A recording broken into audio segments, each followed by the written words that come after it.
Why so serious? It is only through mystery and madness that the soul is revealed. Thomas Moore. Greetings, morning, and a top of the mortal to you all. I'm Library of Gnosis. Welcome back to Simon.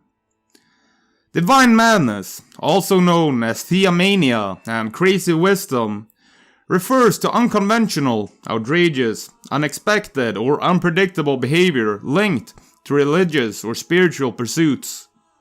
It is usually explained as a manifestation of enlightened behavior by persons who have transcended societal norms, or as a means of spiritual practice or teaching among mendicants and teachers.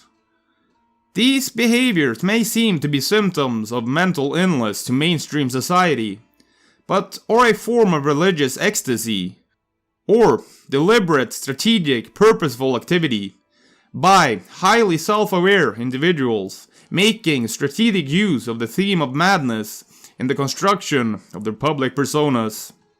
To the extent that Christianity of this time lacks madness, it lacks divine life.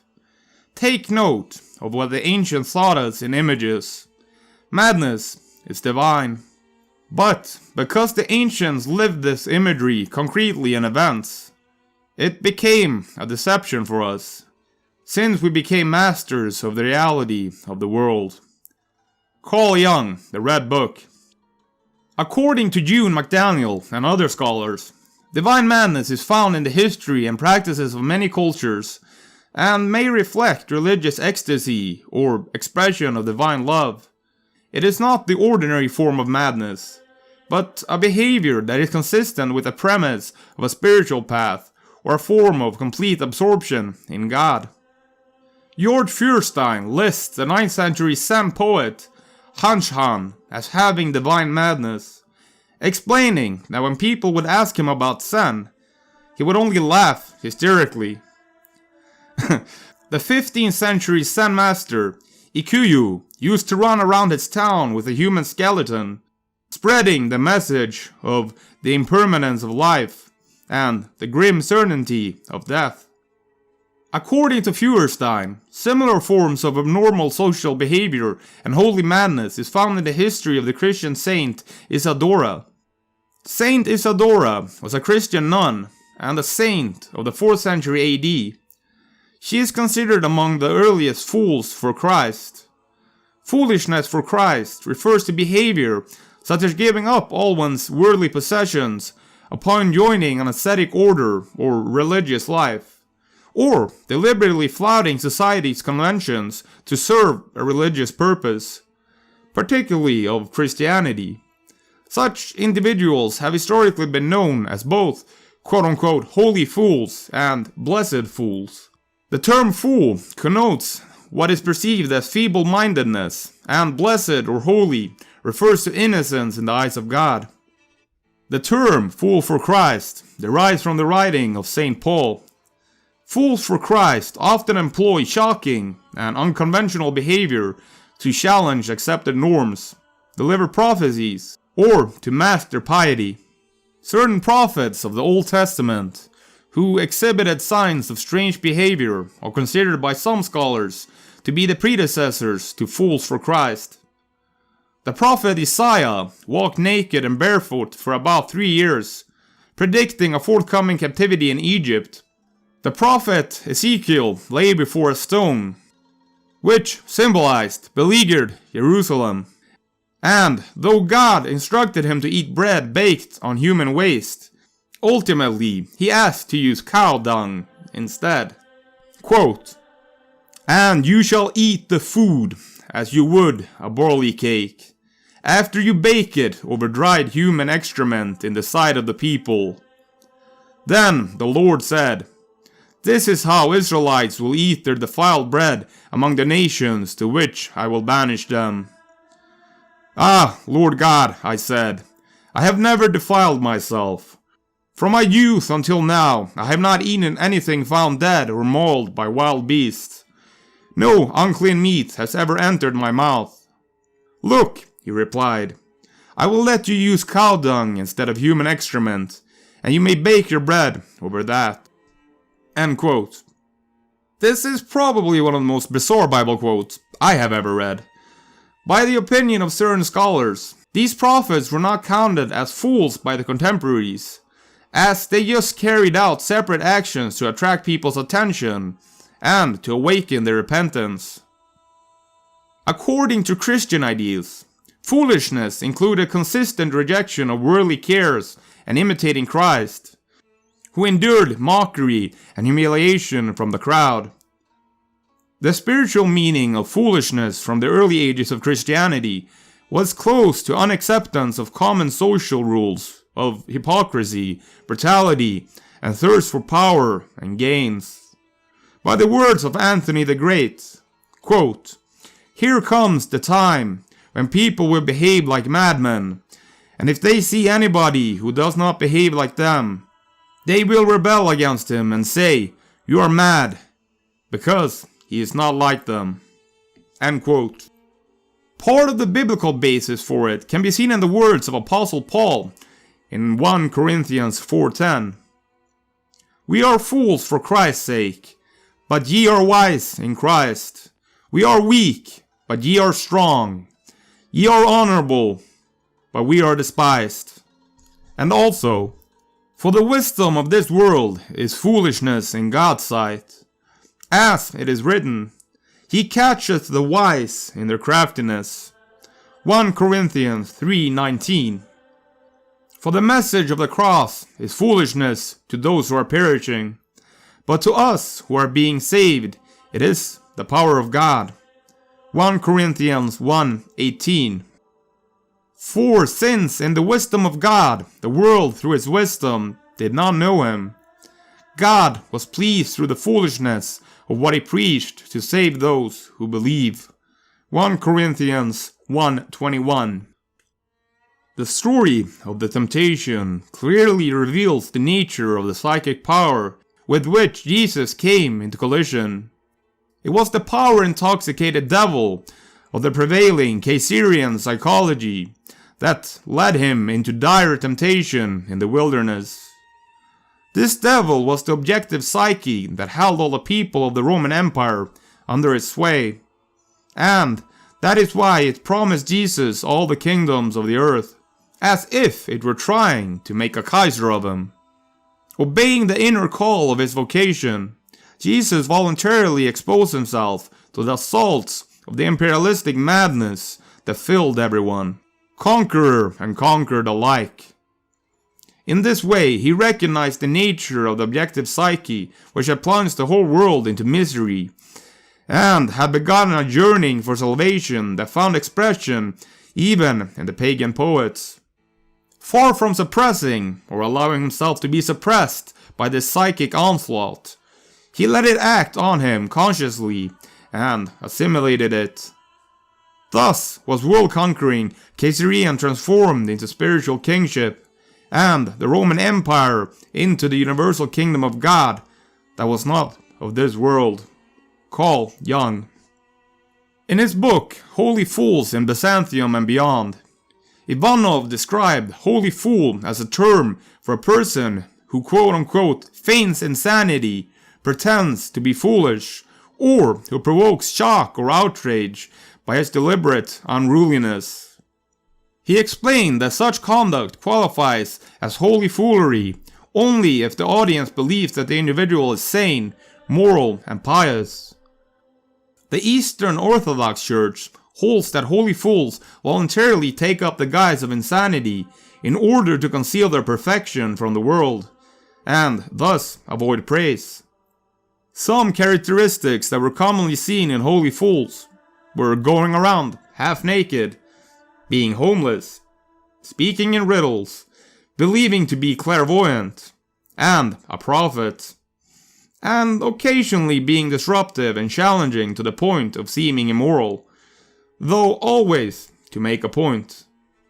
Ivanov argued that, unlike in the past, modern yurduvi are generally aware that they look pathetic in others' eyes. They strive to preempt this contempt through exaggerated self-humiliation, and following such displays, they let it be known both that their behavior was staged and that their purpose was to disguise their superiority over their audience. The Eastern Orthodox Church records Isidora Baranakis of Egypt among the first holy fools.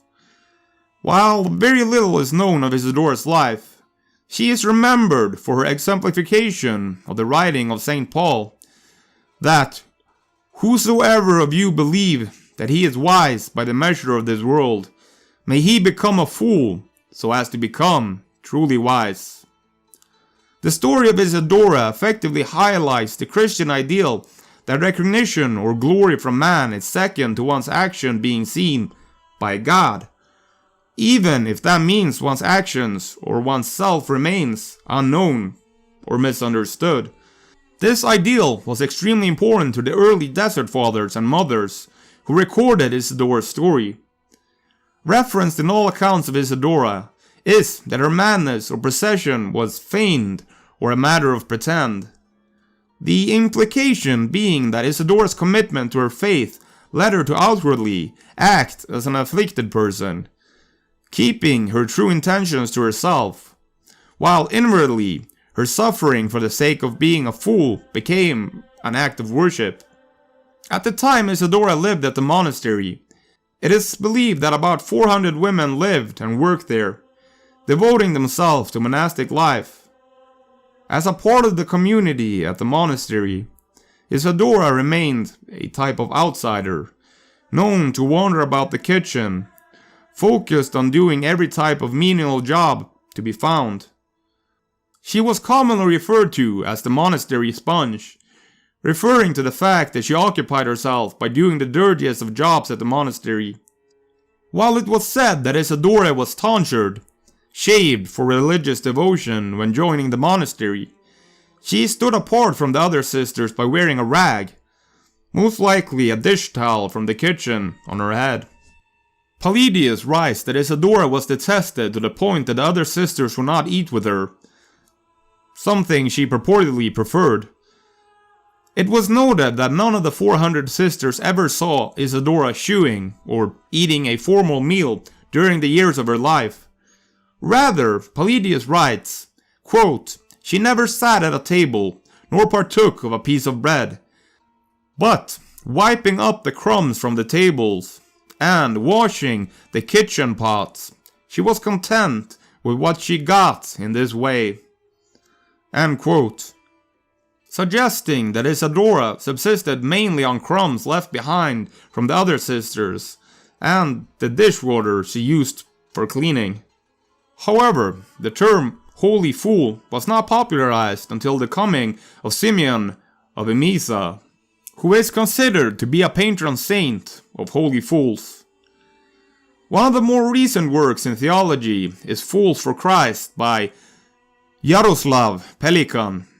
Through 6 essays dealing with various fools, Pelikan explores the motive of Fools for Christ in relationship to the problem of understanding the numinous. Quote, "The holy is too great and too terrible when encountered directly for men of normal sanity to be able to contemplate it comfortably. Only those who cannot care for the consequences run the risk of direct confrontation of the holy." Unquote. The man who is only wise and only holy interests me about as much as the skeleton of a rare saurian, which would not move me to tears. The insane contradiction, on the other hand, between existence beyond Maya in the cosmic self, and that amiable human weakness which fruitfully sinks many roots into the black earth, repeating for all of eternity the weaving and rending of the veil as the ageless melody of India.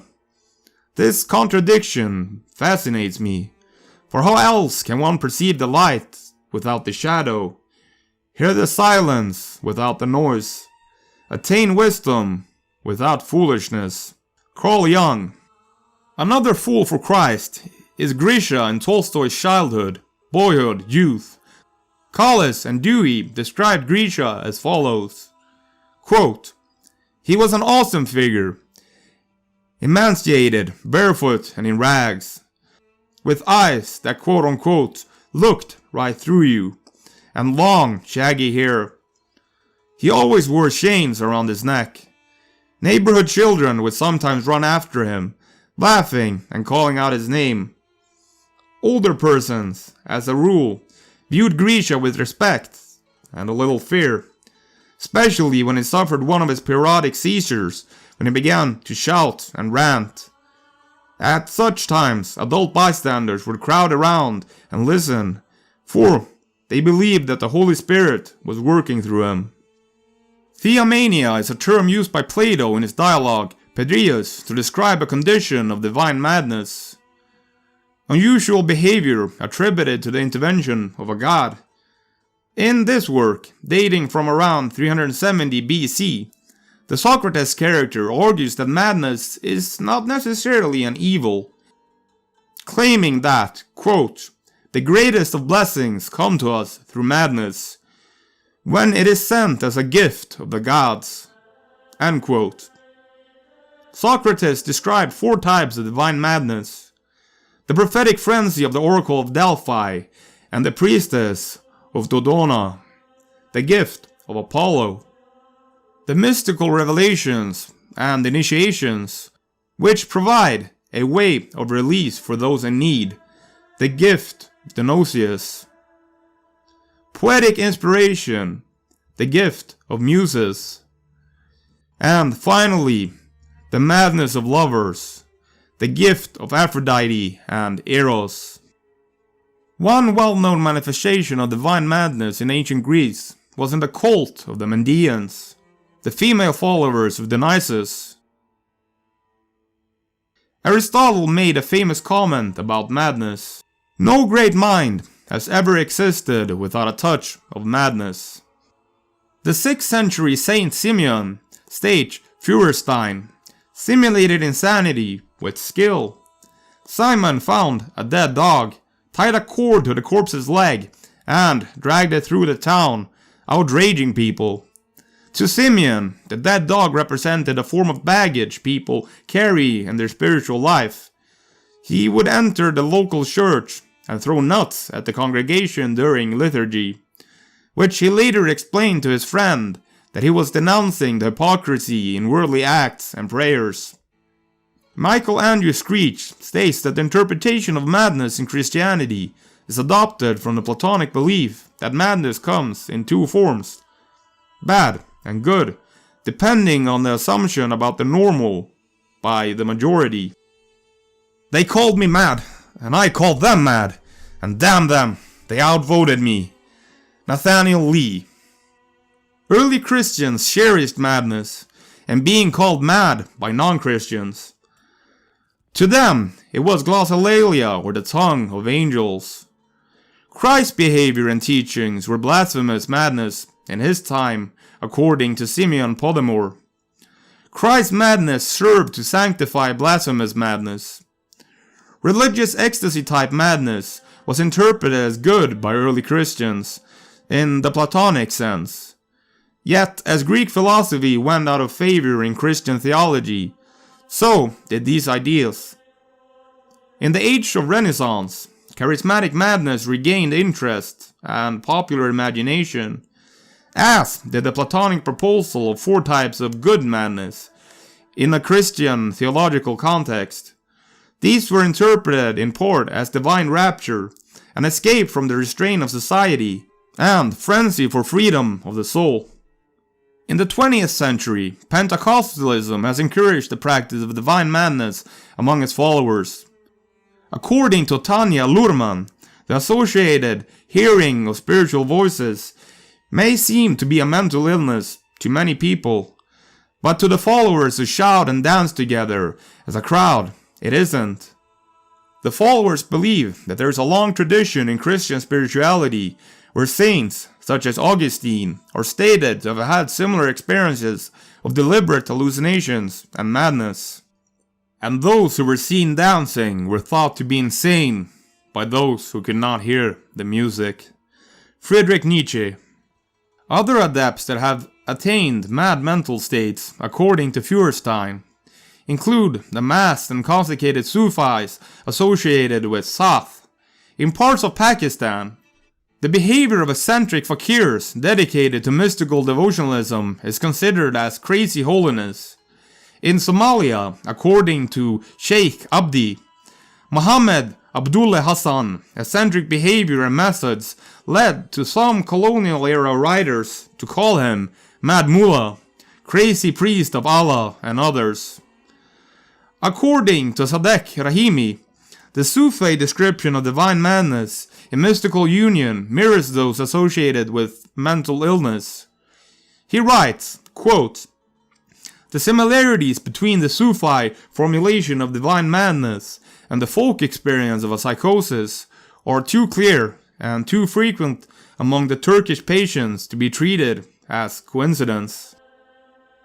In the West African version of Sufism, according to Linda Schouten, examples of insane saints are a part of Marabout's team, where mad and idiotic behavior of a Marabout was compared to a mental illness and considered a form of divine folly or holiness.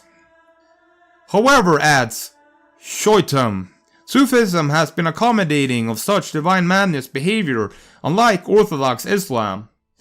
They are portrayed as if they are acting mad or crazy, challenging social assumptions and norms as a part of their spiritual pursuit, or resulting thereof. The Sufi Islam storyteller Mullah Nasrudi was also said to be a holy fool, and some stories about him circulate, most likely fictional, but this is one I personally like. Once, Nasruddin was invited to deliver a sermon. When he got to the pulpit, he asked, "Do you know what I'm going to say?" The audience replied no. So he announced, quote, "I have no desire to speak to people who don't even know what I will be talking about," and left. The people felt embarrassed and called him back again the next day. This time, when he asked the same question, the people replied yes. So, Nasreddin said, "Well, since you already know what I'm going to say, I won't waste any more of your time," and left. Now the people were really perplexed. They decided to try one more time, and once again invited Mullah to speak the following week. Once again he asked the same question, "Do you know what I'm going to say?" Now the people were prepared, and so half of them answered yes, while the other half replied no. So Nasruddin said, "Let the half who know what I'm going to say tell it to the other half who don't," and left. According to Feuerstein, the designation of Avadhuta came to be associated with the mad or eccentric holiness or crazy wisdom of some Parmashma, liberated religious teachers who reverted the societal norms as symbolized by their being sky-clad or naked. Avadhuta are described in the Upanishads of Hinduism, early medieval Sanskrit texts that discuss the monastic sannyasa, literally house leaver, life of Hindu monks. The Avadhuta is one of the category of mendicants and is described as antimonia. The terms shaken off, one who has removed the worldly feelings attachments, someone who has cast off all mortal concerns. He is described as someone who is actually wise and normal, but appears to others who don't understand him as mad or crazy. His behavior may include being strangely dressed, or naked, sleeping in cremation grounds, acting like an animal, a lunatic storing his food in a skull, among others. According to Feuerstein, the Avadhuta is one who in their god intoxication has cast off all concerns and conventional standards. Feuerstein further states that in traditional Tibet and India, the holy fool or saintly madman has long been recognized as a legitimate figure in the compass of spiritual aspiration and realization. The Bhakti Tradition emerged in Hinduism in the medieval era. It is related to religious ecstasy and its accompanying state of trance and intense emotions. According to McDaniel, devotional ecstasy is a radical alteration of perception, emotion, or personality which brings the person closer to what he regards as sacred. It may be compared to direct perception or spontaneous thought as opposed to learned ideas. The Bhakta establishes a reciprocal relationship with the divine. McDaniel notes that the actual behavior and experiences of ecstatic may violate the expected behavior as based on texts. While texts describe stages of religious development and gradual growth of insight and emotion, real-life experiences may be a chaos of states that must be forced into a religious mold, in which they often don't fit. This discrepancy may lead to a mistaken identification of those experienced as mad or possessed, and the application of exorcism and Ayurvedic treatment to fit those ecstatics into the mold. McDaniel refers to William James, who made a distinction between gradual and abrupt change, while Karl Potter makes a distinction between progress and leap philosophies. Progress philosophies is Yativada, gradual development. Leap philosophies is Ayitvada, sudden knowledge or intuition. Both approaches can also be found in Bengal Bhakti. In religious ecstasy, yogic and tantric practices have been incorporated, together with the idea of gradual development through spiritual practices. For spontaneous ecstatics, the reverse is true. Union with the divine leads to bodily control and detachment. The same distinction is the central in the classic Zen rhetoric of sudden insight, which developed in 7th century China. The path of gradual progression is Satrishaya Dharma, the path of scriptural injunctions. It is associated with order and control, and loyalty to lineage, tradition, acceptance of hierarchy and authority, and ritual worship and practice. In contrast, the path of sudden breakthrough is Asatriya, not according to the scriptures. It is associated with chaos and passion, and the divine is reached by unpredictable visions and revelations. The divine can be found in such impure surroundings and items such as burning grounds, blood, and sexuality. Divine experience is not determined by loyalty to lineage and gurus, and various gurus may be followed. According to McDaniel, divine madness is a major aspect of this breakthrough approach. In Tibetan Buddhism, tantric, crazy yogis are a part of the Niguma tradition and the Kagyu tradition. The behavior may seem to be scandalous according to conventional standards, but the archetypical siddha is a defining characteristic of the Nyugma tradition, which differs significantly from the more scholarly-oriented Geluba tradition. According to De Valerio, the Tibetan term Nyopa refers to siddhas, yogins, and lamas whose mad behavior is symptomatic of high achievement in religious practice. This behavior is most widely understood in Tibet as a symptom of the individual's being enlightened and having transcended ordinary worldly delusions. Their unconventional behavior is seen by Tibetans as a sign of their transcendence of Namtok, conceptual formations or false ideations.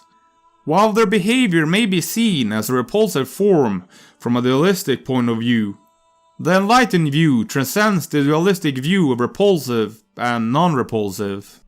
It is regarded as manifesting naturally, not intentionally, though it is sometimes also interpreted as intentional behavior, to quote, help unenlightened beings realize the emptiness of phenomena, or as a part of the yogin's own tradition towards realization. It may also be seen as a way of training, to transcend the boundaries of convention and thereby the boundaries of one's ordinary self-perception, giving way to a more immediate way of experiencing the world, a way that is based on the truth of emptiness, rather than our imperfect habits of mind.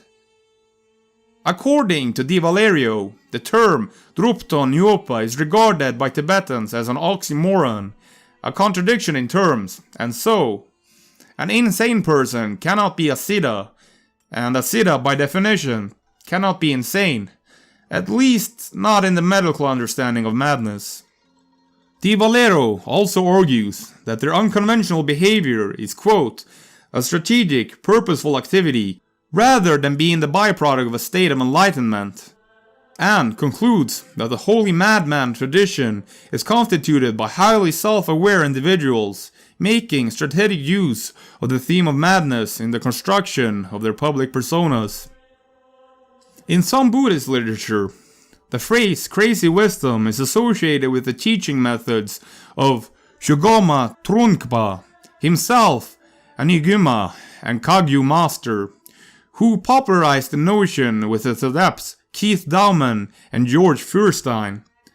The term crazy wisdom translates the Tibetan term Drobyon, a philosophy which, quote, traditionally combines exceptional insight and impressive magical power with a flamboyant disregard for conventional behavior.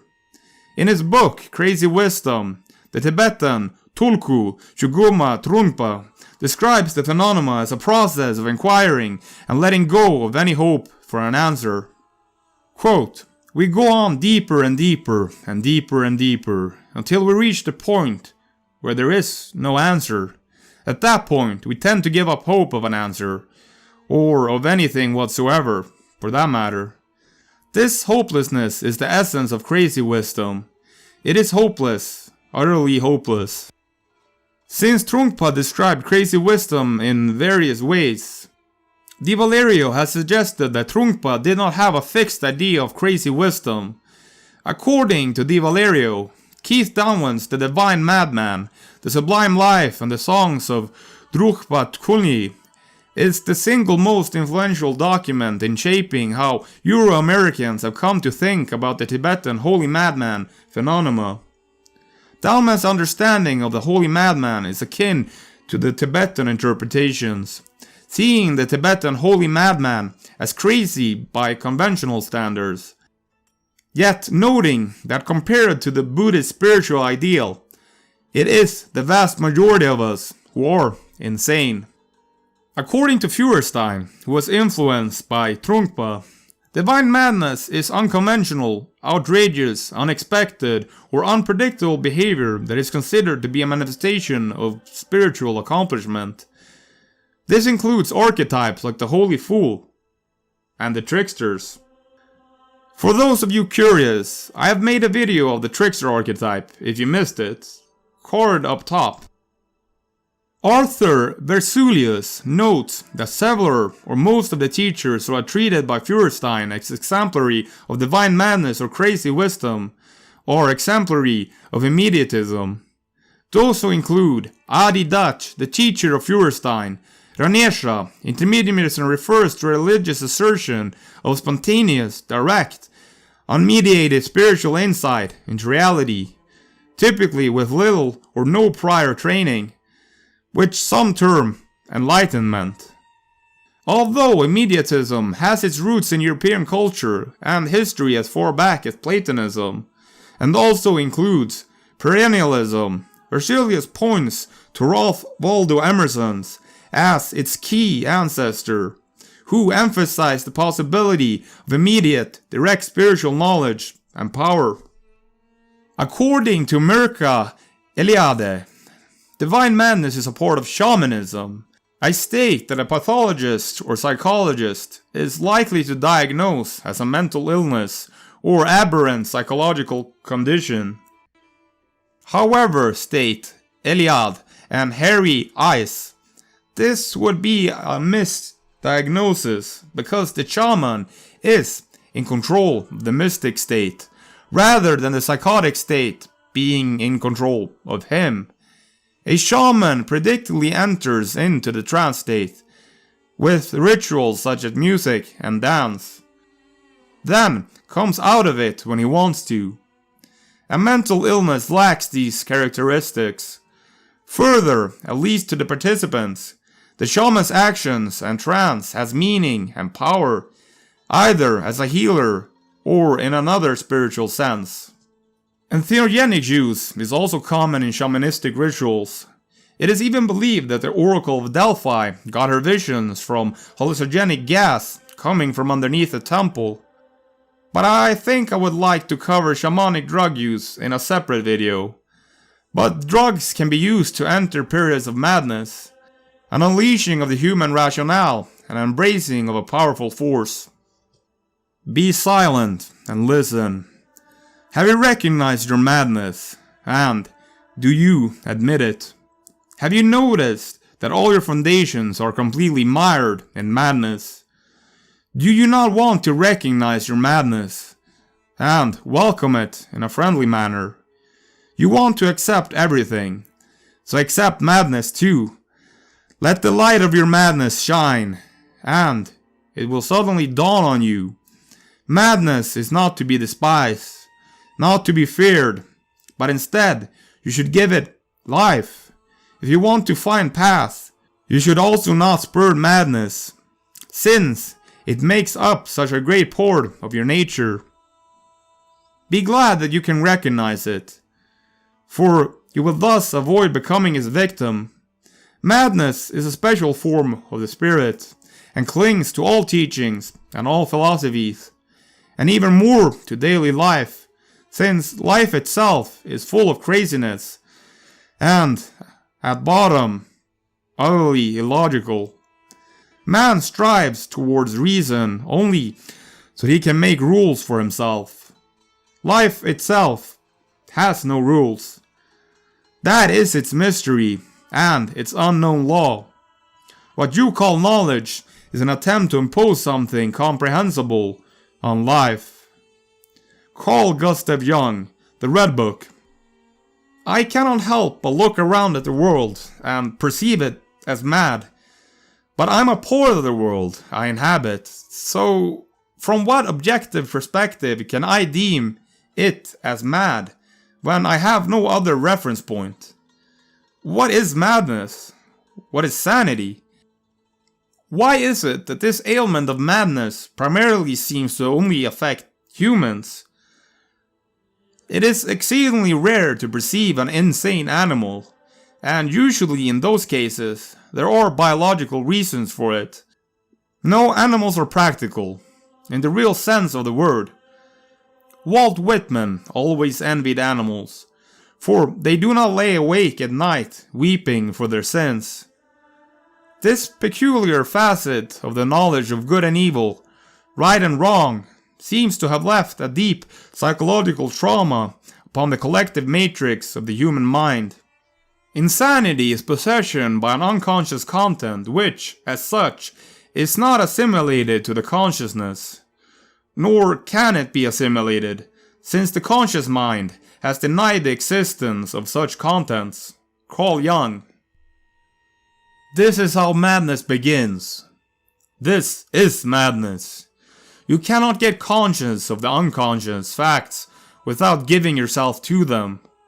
If you can overcome your fear of the unconscious and let yourself go down, then these facts take on a life of their own. Carl Jung, Liber Novus. When a patient begins to feel the inescapable nature of his inner development, he may easily be overcome by a panic fear that he is slipping helplessly into some kind of madness he can no longer understand. More than once, I have had to reach for a book on my shelves, bring down an old alchemist, and show my patient his terrifying fantasy in the form which it appeared 400 years ago. This has a calming effect, because the patient sees that he is not alone in a strange world which nobody understands, but is a part of a great stream of human history, which has experienced countless times the very things he has regarded as pathological proof of his craziness. So, what are your opinions of the human state and madness in general? Leave it down in the comment section. See you next time, mortal. I am the only one waiting for the sun. Thanks for listening. See you next time, mortal. You can also find me on Odyssey, Rumble, and Bitchute. If you want to follow me on any social media, I have Facebook and a Twitter page. The audio versions of my broadcasts are also available as a podcast. Just search for Library of Gnosis on your podcast provider of choice. I produce everything myself, from research, writing, narration, and editing. All my work is available for free, and I'd like my work to remain as free and open as possible to the masses. But due to the need for advertisers, I will forever be bound to self-censorship. I bet you've learned more from some of my 20-minute videos than you have from a 2.5-hour Hollywood blockbuster movie. And in total, I have produced many hours of content. If you have money to spare and want to help me be able to express myself more freely, do consider donating to me to help out, either monthly on Patreon or a one-time donation at PayPal. You can find links in the description to everything. The amazing song in the background is Waiting for the Sun by D-Van, sung by my friend Greger Andersson. You can find them on Spotify and Instagram. Links also in the description. Waiting for the sun. Waiting for the sun. Waiting for the sun.